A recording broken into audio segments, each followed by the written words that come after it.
आप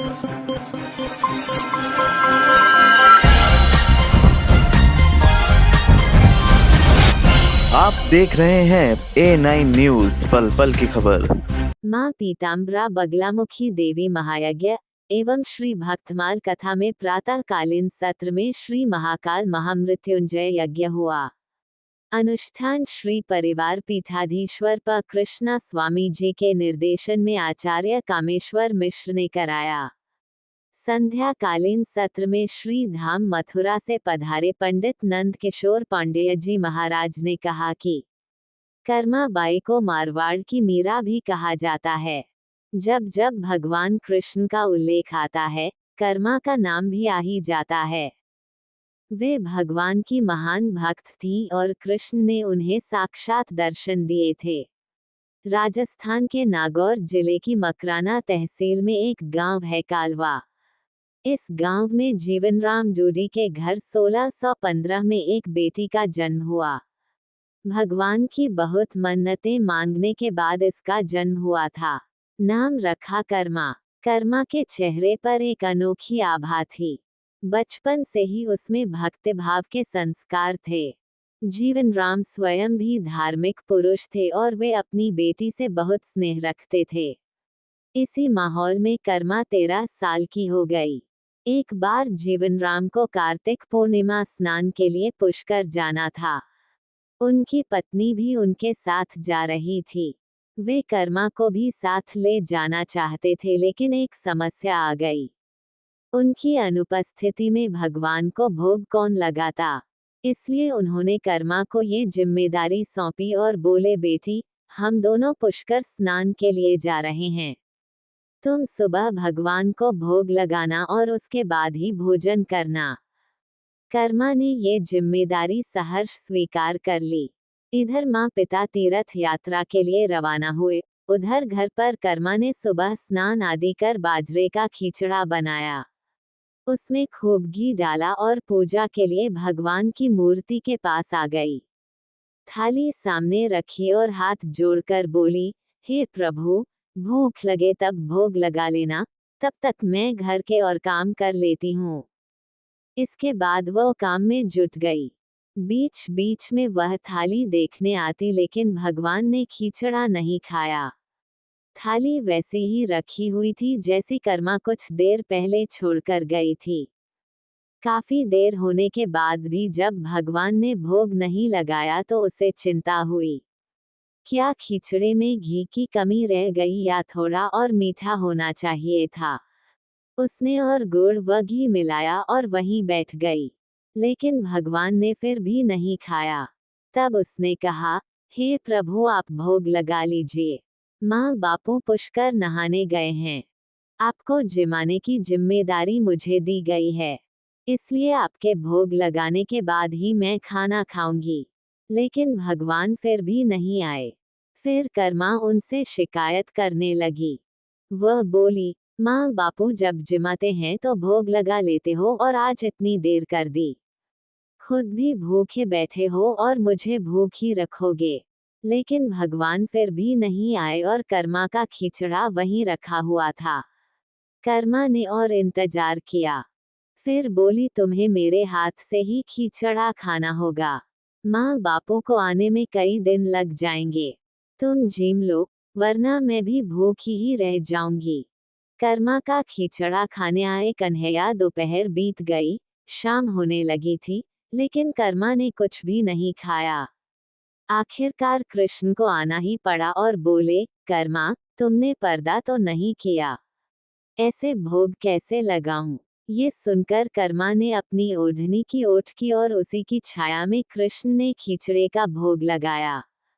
थाली पूरी खाली हो गई। कर्मा बोली, भगवान, इतनी सी बात थी तो पहले बता देते।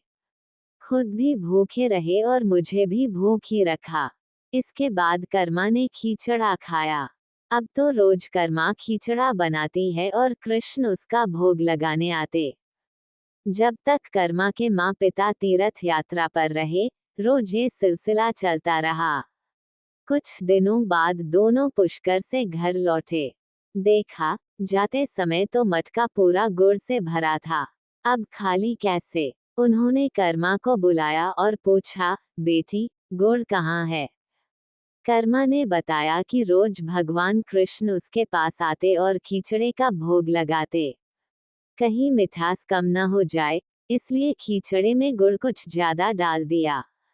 उसने पहले दिन हुई परेशानी के बारे में भी बता दिया। ये सुनकर माता पिता चकित रह गए। जिस ईश्वर के लिए वे तीर्थ यात्रा करने गए थे, जिसे लोग न जाने कहां कहां ढूंढ रहे हैं, उसे उनकी बेटी ने अपने हाथ से खींचड़ा जिमाया। ये कैसे संभव है? उन्हें चिंता भी हुई कि बेटी बावली तो नहीं हो गई है। उन्होंने मन को दिलासा देने के लिए कहा, शायद कर्मा ही पूरा गुड़ खा गई होगी। इस पर कर्मा ने कहा, अगर आपको यकीन नहीं है तो कल देख लीजिए, मैं खुद भगवान को भोग लगाऊंगी। दूसरे दिन कर्मा ने खीचड़ा बनाया, गुड़ और घी डालकर थाली मंदिर में रख दी, ओढ़नी से पर्दा किया और प्रार्थना की, हे ईश्वर, मेरे सत्य की रक्षा करना अब आपके हाथ में ही है। भक्त की पुकार सुनकर भगवान का सिंहासन डोल गया और कृष्ण खीचड़ा खाने आ गए। जीवन राम और उनकी पत्नी ये दृश्य देखकर विस्मित थे। उसी दिन से कर्मा बाई जगत में विख्यात हो गईं। जीवन के अंतिम दिनों में कर्मा बाई भगवान जगन्नाथ की नगरी चली गईं और वहीं रहने लगीं। वहां रोज भगवान को खीचड़े का भोग लगाती और भगवान उनके हाथ से खीचड़ा खाने आते। आज भी भगवान जगन्नाथ को खीचड़े का ही भोग लगाया जाता है। इस अवसर पर महेश बंसल, महेश अग्रवाल, सुधीर श्रीवास्तव, अवनीत सक्सेना, मधु बंसल, नरेश सक्सेना, राजीव अग्रवाल मल्लू, विकास ममगाई, विशाल अग्रवाल, तनु सम्राट, अनीता श्रीवास्तव, अंजू सक्सेना, नीलम अग्रवाल आदि लोग उपस्थित रहे।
के